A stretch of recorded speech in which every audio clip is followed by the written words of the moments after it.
Assalamualaikum warahmatullahi wabarakatuh. Perkenalkan, nama saya Atria Elisa Warada, NIM 195211133. Di sini saya akan menjelaskan mengenai laporan observasi pada toko Alona di Solo.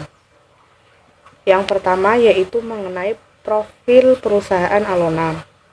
Nah, Alona sendiri bergerak dalam bidang retail.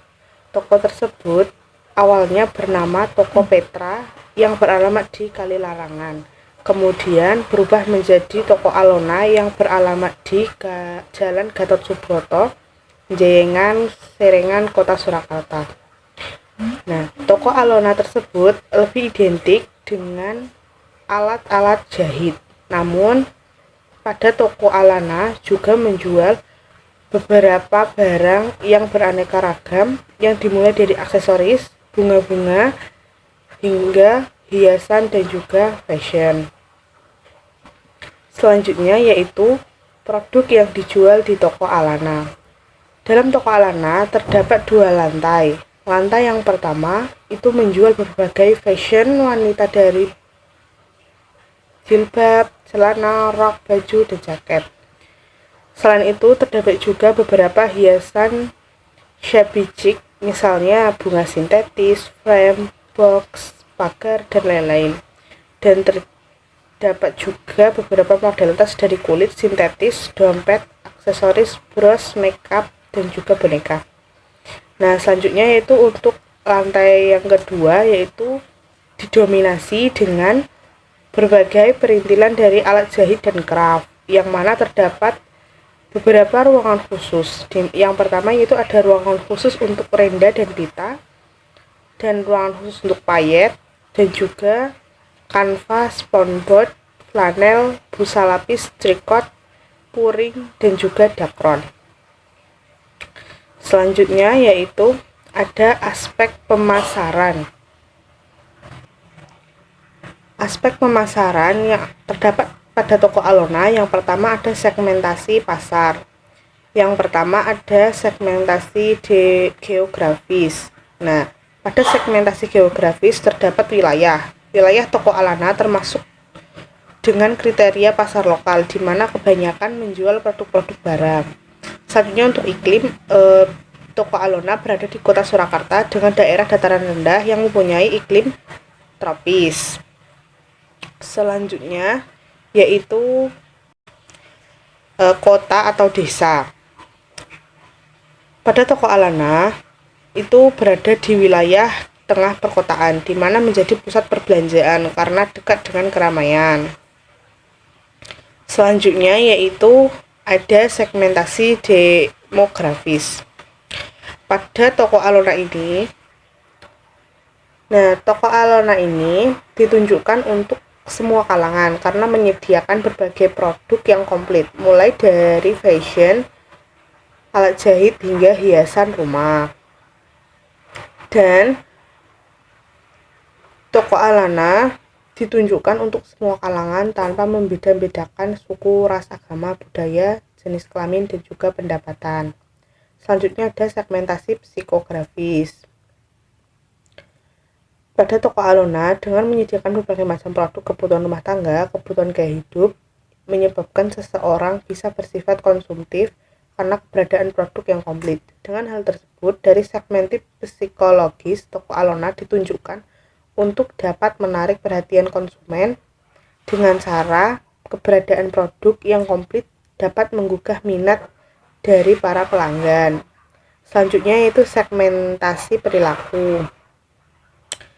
Pada Toko Alona yang menyediakan berbagai produk dengan keberagaman yang bisa digunakan sebagai barang komplementer ataupun barang substitusi. Dengan hal tersebut dapat menciptakan perilaku relasional pada diri seseorang.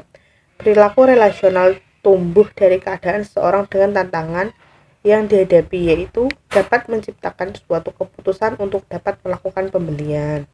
Selanjutnya yaitu ada positioning. Toko Alona menyediakan berbagai jenis kebutuhan rumah tangga, fashion, peralatan jahit, dan lain-lain. Namun dari toko tersebut identik dengan produk alat jahit. Untuk itu, toko Alona membangun citra dari perusahaan Alona untuk dapat menyediakan toko alat jahit dan juga produk yang lainnya yang dapat didapatkan di toko Alona tersebut. Nah, yang ketiga yaitu ada targeting. Toko Alona tersebut yang utama ditunjukkan untuk seseorang yang mempunyai usaha menjahit, karena di toko Alona identik dengan peralatan jahit. Selanjutnya yaitu ada aspek SDM pada Alona. Yang pertama ada kompetensi. Kompetensi itu ditunjukkan untuk para karyawan yang bekerja di toko Alona tersebut. Diharuskan untuk mengetahui dan lebih kompeten dengan kewajiban yang diberikan atau yang ditugaskan kepada karyawan. Selanjutnya itu ada motivasi. Motivasi yang diberikan kepada para karyawan itu berupa kompensasi seperti pemberian bonus untuk dapat memberikan semangat lebih kepada karyawan dan meningkatkan kinerja karyawan. Selanjutnya itu ada loyalitas.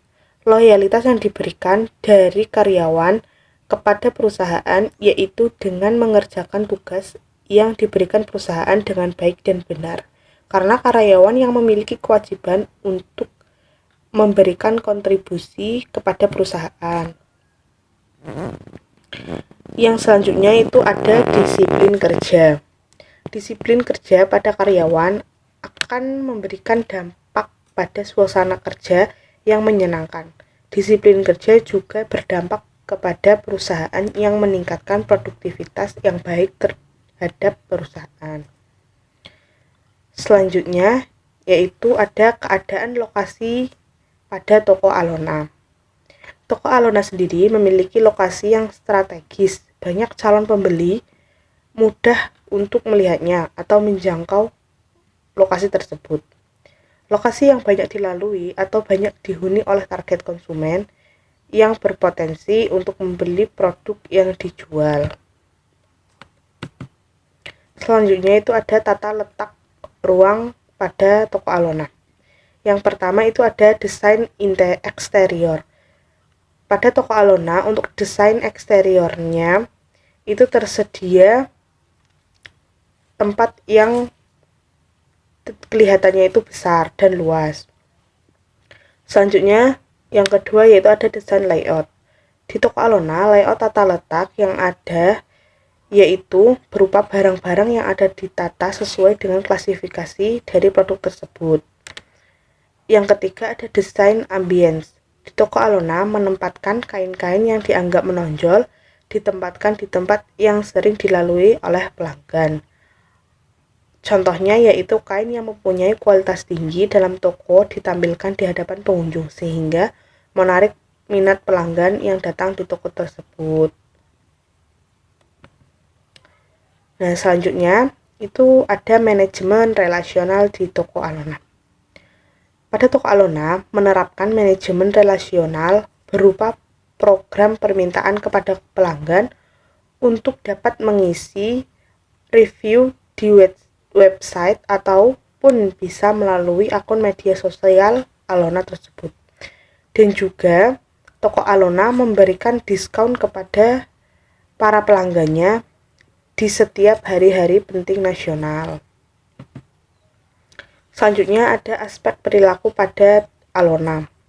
Yang pertama, aspek sebelum pembelian. Langkah yang pertama yang dilakukan yaitu pastinya mencari informasi sebanyak-banyaknya mengenai produk yang akan dibeli. Setelah itu, pelanggan akan berusaha untuk mencari uang agar dapat memenuhi kebutuhannya untuk dapat membeli salah satu produk yang dibutuhkan. Nah, selanjutnya yaitu ada aspek pembelian. Pada aspek pembelian terdapat 5 tahapan. Yang pertama ada store kontak. Nah, dari sini pelanggan akan melihat apakah lokasi toko Alona cocok untuk melakukan pembelanjaan kebutuhannya. Jika cocok, maka pelanggan akan melakukan keputusan pembelian. Yang kedua yaitu ada produk kontak. Nah, di sini para pelanggan akan mencari produk di toko Alona. Jika sudah menemukan produk yang diinginkan, maka produk tersebut akan dibawa ke kasir. Nah, yang ketiga ada transaksi. Setelah itu, pelanggan akan melakukan pembayaran atas barang yang sudah dipilih untuk dilakukan pembayaran ke kasir. Nah, selanjutnya itu ada konsumsi. Setelah melakukan pembayaran, pelanggan akan melakukan penggunaan barang dan melakukan pembelian ulang jika merasa puas terhadap barang tersebut.